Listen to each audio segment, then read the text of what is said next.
ನೆಹರು ಇಲ್ಲಿ 27ನೇ ಕಾರ್ಗಿಲ್ ವಿಜಯೋತ್ಸವ ಮತ್ತು ಆಪರೇಷನ್ ಸಿಂಧೂರ್ ವಿಜಯೋತ್ಸವವನ್ನು ಅತಿ ವಿಜೃಂಭಣೆಯಿಂದ ಆಚರಿಸಲು ನಿರ್ಧರಿಸಿದ್ದೇವೆ. ಈ ಕಾರ್ಯಕ್ರಮದಲ್ಲಿ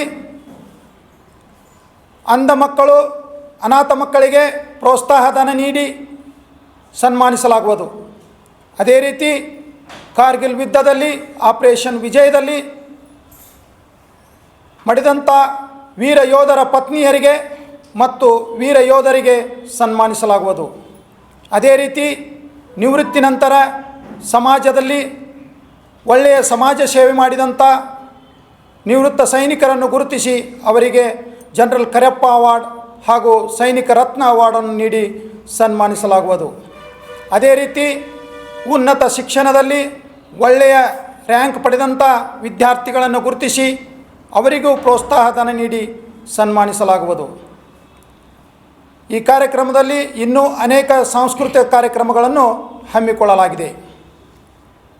ಈ ಕಾರ್ಯಕ್ರಮಕ್ಕೆ ಕರ್ನಾಟಕ ರಾಜ್ಯದ ಮಾನ್ಯ ಮುಖ್ಯಮಂತ್ರಿಗಳಾದ ಶ್ರೀ ಡಿ.ಕೆ. ಶಿವಕುಮಾರ್ ಸಾಹೇಬರಿಗೆ ಆಹ್ವಾನ ನೀಡಲಾಗಿದೆ.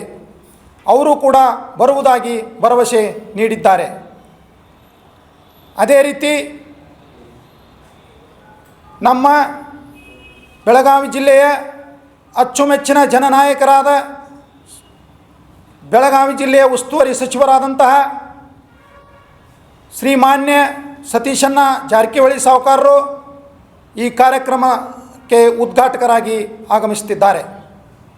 ಅದೇ ರೀತಿ ಜನರ ಅಚ್ಚುಮೆಚ್ಚಿನ ಅಕ್ಕ ಎಂದೇ ಹೆಸರುವಾಸಿಯಾದಂತಹ ಶ್ರೀಮತಿ ಲಕ್ಷ್ಮೀ ಹೆಬ್ಬಾಳ್ಕರ್ ಅಕ್ಕ ಅವರು ಈ ಕಾರ್ಯಕ್ರಮಕ್ಕೆ ಜ್ಯೋತಿ ಬೆಳಗಿಸುವರು.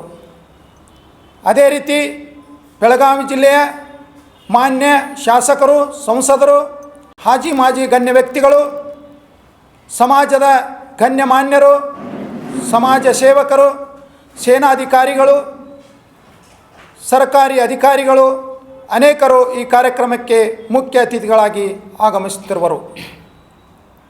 ಕಾರಣ ಬೆಳಗಾವಿ ಜಿಲ್ಲೆಯ ಎಲ್ಲ ಹಾಲಿ ಮತ್ತು ಮಾಜಿ ಸೈನಿಕರಿಗೆ, ವೀರ ನಾರಿಯರಿಗೆ, ವಿಧವಾ ಪತ್ನಿಯರಿಗೆ, ಸೈನಿಕ ಕುಟುಂಬದವರಿಗೆ ಮತ್ತು ಅರ್ಧ ಸೈನಿಕ ಬಲದ ಎಲ್ಲ ವೀರ ಯೋಧರಿಗೆ, ಸಮಾಜ ಸೇವಕರಿಗೆ, ಜನಸಾಮಾನ್ಯರಿಗೆ, ನವಯುವಕರಿಗೆ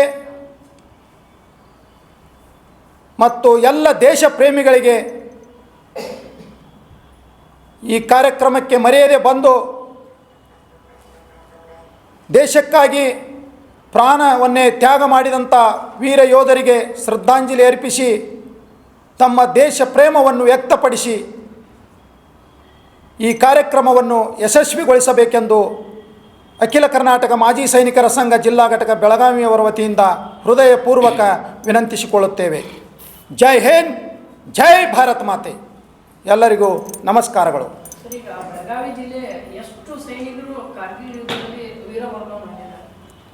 ಬೆಳಗಾವಿ ಜಿಲ್ಲೆಯಲ್ಲಿ 596 ಭಾಗಿಯಾದವರು ಬೆಳಗಾವಿ ಜಿಲ್ಲೆಯಲ್ಲಿ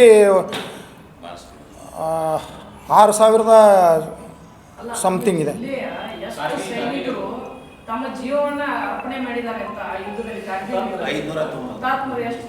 ಟೋಟಲ್ 590 ಇದೆ. ಆದರೆ ನಮ್ಮ ಬೆಳಗಾವಿ ಜಿಲ್ಲೆಯಲ್ಲಿ 7 ಜನ ಇದ್ದಾರೆ. ಹಾಂ, 7 ಜನರ ಕುಟುಂಬಸ್ಥರು ಎಲ್ಲರೂ ನಮ್ಮ ಕಾರ್ಯಕ್ರಮದಲ್ಲಿ ಬರ್ತಾ ಇಲ್ಲ. 3 ಜನ ವಿಧವಾ ಪತ್ನಿಯರು ಮತ್ತು ವೀರ ನಾರಿಯರು ಬರ್ತಾ ಇದ್ದಾರೆ. ಆಮೇಲೆ 2 ವೀರ ಯೋಧರು ತಮ್ಮ ಭಾಗಿಯಾದವರು ಈ ಕಾರ್ಯಕ್ರಮಕ್ಕೆ ಬರ್ತಾ ಇದ್ದಾರೆ.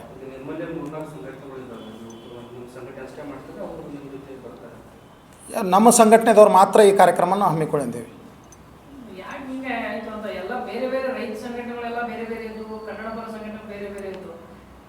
ಜಾತಿ ಒಂದೇ ಮಾಜಿ ಸೈನಿಕ, ರ್ಯಾಂಕ್ ಒಂದೇ ಮಾಜಿ ಸೈನಿಕ ಅಂತ ಹೇಳ್ತೀರಿ, ನೀವು ಯಾಕೆ ಒಂದಾಗಿ ಹೋಗ್ತಾ ಇಲ್ಲ ಅಂತ?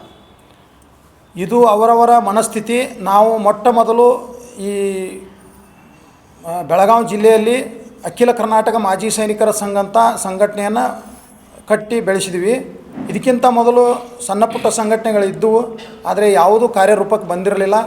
ನಮ್ಮ ಸಂಘಟನೆ ಬಂದ ಮೇಲೆ ಎಲ್ಲ ರೀತಿಯ ಏನು ಮಾಜಿ ಸೈನಿಕರಿಗೆ ಸರ್ಕಾರದಿಂದ ಸಿಗಬೇಕಾದಂಥ ಸೌಲಭ್ಯಗಳ ಬಗ್ಗೆ ಹಾಗೂ ಹಾಲಿ ಸೈನಿಕರಿಗೆ ಮತ್ತು ವೀರನಾರಿಯರಿಗೆ, ವಿಧವಾ ಪತ್ನಿಯರಿಗೆ ಏನೇನು ಸರ್ಕಾರದಿಂದ ಸೌಲಭ್ಯಗಳಿವೆ ಅದನ್ನು ಅರಿವು ಮೂಡಿಸಿ ಜನರಿಗೆ ಏನು ಸರ್ಕಾರದಿಂದ ಸಿಗಬೇಕಾಗಿದೆ ಮತ್ತು ಸಮಾಜದಲ್ಲಿ ಯಾವ ರೀತಿ ನಾವು ನಡೆದುಕೊಂಡು ಹೋಗಬೇಕು ಅನ್ನೋದನ್ನು ಈ ಸಮಾಜಕ್ಕೆ ಅರಿವು ಮೂಡಿಸಿದ್ವಿ. ಆಗಿಂದ ಅಖಿಲ ಕರ್ನಾಟಕ ಮಾಜಿ ಸೈನಿಕರ ಸಂಘದ ಹೆಸರು ಉನ್ನತ ರೀತಿಯಲ್ಲಿ ಬೆಳೀತಾ ಹೋಗ್ತಾ ಇದೆ. ಆದರೆ ಅದಕ್ಕೆ ಇದನ್ನು ನೋಡಿ ಮತ್ತೆ ಸಂಘಟನೆಗಳು ಹುಟ್ಟಿದವೆ, ಅವರು ಕೂಡ ಒಳ್ಳೆಯ ಕೆಲಸ ಮಾಡ್ತಾ ಇದ್ದಾರೆ. ಅದು ಅವರವರ ಮನಸ್ಥಿತಿ, ಯಾರು ಹೇಳೋಕ್ಕಾಗಲ್ಲ. ಮೊದಲೇ ಈ ಬೆಳಗಾವದಲ್ಲಿ ನಾನು ಜಿಲ್ಲಾಧ್ಯಕ್ಷನಾಗಿ ಈ ಜಿಲ್ಲೆಯಲ್ಲಿ ನಮ್ಮ ಸಂಘಟನೆಯನ್ನು ಪ್ರಾರಂಭ ಮಾಡಿದ್ವಿ. ಆವಾಗಿನಿಂದ ನಮ್ಮ ಸಂಘಟನೆಯಲ್ಲಿ ಯಾವುದೇ ರೀತಿ ಸಮಸ್ಯೆಗಳು ಬಂದಿಲ್ಲ. ನಮ್ಮ ರಾಜ್ಯಾಧ್ಯಕ್ಷರಾದ ಡಾಕ್ಟರ್ ಶಿವಣ್ಣ ಸರ್ ಅವರು ರಾಜ್ಯದಲ್ಲಿ ಸಂಘಟನೆ